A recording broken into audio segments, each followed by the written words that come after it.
नमस्कार दोस्तों, बहुत-बहुत स्वागत है आपका अपने YouTube channel NK Global Studies पर। आज हम पढ़ेंगे गुप्त एंशिएंट हिस्ट्री के गुप्त काल के ऑब्जेक्टिव क्वेश्चन आंसर के बारे में। तो चलिए बिना देरी के शुरू करते हैं।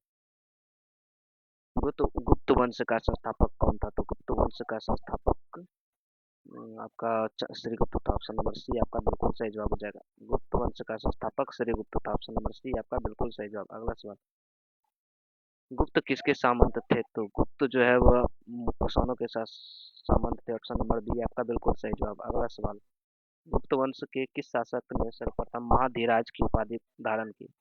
गुप्त वंश के किस शासक ने जो है सर्वप्रथम महाधिराज की उपाधि प्राप्त की? तो चंद्रगुप्त मौर्य ने। ऑप्शन नंबर बी आपका बिल्कुल सही जवाब। अगला सवाल, गुप्त शासन के दौरान गुप्त शासन के दौरान निम्नलिखित में से ऐसा कौन सा व्यक्ति था जो एक महान खगोल विज्ञानी और गणितज्ञ था? तो वह था आपका आर्यभट्ट। ऑप्शन नंबर सी आपका बिल्कुल सही जवाब। अगला सवाल है, गुप्त शासक की सरकारी दरबारी भाषा थी।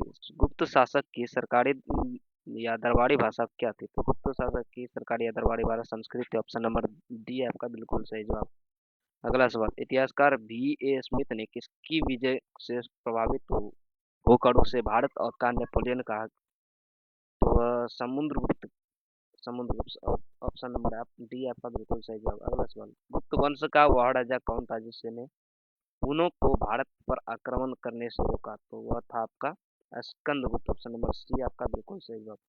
अगला सवाल, गुप्त राजवंश किस लिए प्रसिद्ध था? तो गुप्त राजवंश कला एवं स्थापत्य के लिए प्रसिद्ध था। ऑप्शन नंबर ए आपका बिल्कुल सही जवाब। अगला सवाल, अजंता कलाकृतियां किससे संबंधित है? तो अजंता कलाकृतियां संबंधित है आपका गुप्त काल से। ऑप्शन नंबर डी आपका बिल्कुल सही जवाब। अगला सवाल, कुछ विद्वान के अनुसार कवि कालिदास किसके राज्य कवि थे? कुछ विद्वान के अनुसार कवि कालिदास आपके चंद्रगुप्त या द्वितीय विक्रमादित्य के राजकवि थे। ऑप्शन नंबर सी है आपका बिल्कुल सही जवाब। अगला सवाल, अजंता चित्रकारी की विषय वस्तु निम्नलिखित में से किससे संबंधित है? तो अजंता चित्रकारी की विषय वस्तु निम्नलिखित में से बौद्ध धर्म से संबंधित है। ऑप्शन नंबर बी आपका बिल्कुल सही जवाब। अगला सवाल, उत्तर युग में जो विश्वविद्यालय प्रसिद्ध हुआ था वह था उत्तर युग में जो विश्वविद्यालय प्रसिद्ध हुआ था वह था आपका नालंदा। ऑप्शन नंबर सी आपका बिल्कुल सही जवाब। अगला सवाल, एरन अभिलेख का संबंध किस शासक से है? तो एरन अभिलेख का संबंध आपका भानुगुप्त से। ऑप्शन नंबर डी आपका बिल्कुल सही जवाब। अगला सवाल, फाहियन किसके शासनकाल में भारत आया था? फाहियन चंद्रगुप्त द्वितीय के शासनकाल में भारत आया था। ऑप्शन नंबर डी आपका बिल्कुल सही जवाब। अगला सवाल, भारतीय संस्कृति का स्वर्ण युग था। भारतीय संस्कृति का स्वर्ण युग आपका गुप्त काल। ऑप्शन नंबर डी आपका बिल्कुल सही जवाब। अगला क्लास, फाहियन कहाँ का निवासी था? तो फाहियन चीन का निवासी था। ऑप्शन नंबर सी आपका बिल्कुल सही जवाब। अगला सवाल, सेतु बंध का रचनाकार प्रवरसेन द्वितीय किस वंश का शासक था? तो यह था आपका वाकाटक का। ऑप्शन नंबर सी आपका बिल्कुल सही जवाब।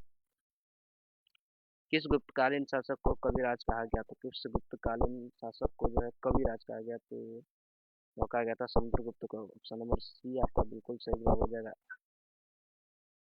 अगला सवाल, स्कंदगुप्त को किस स्तंभ लेख में सक्रोपम कहा गया? तो यह कहा गया था कहिम स्तंभ लेख में। ऑप्शन नंबर ए आपका बिल्कुल सही जवाब। आज का क्लास यहीं तक, मिलते हैं अगले क्लास के साथ। तब तक के लिए जय हिंद, जय भारत।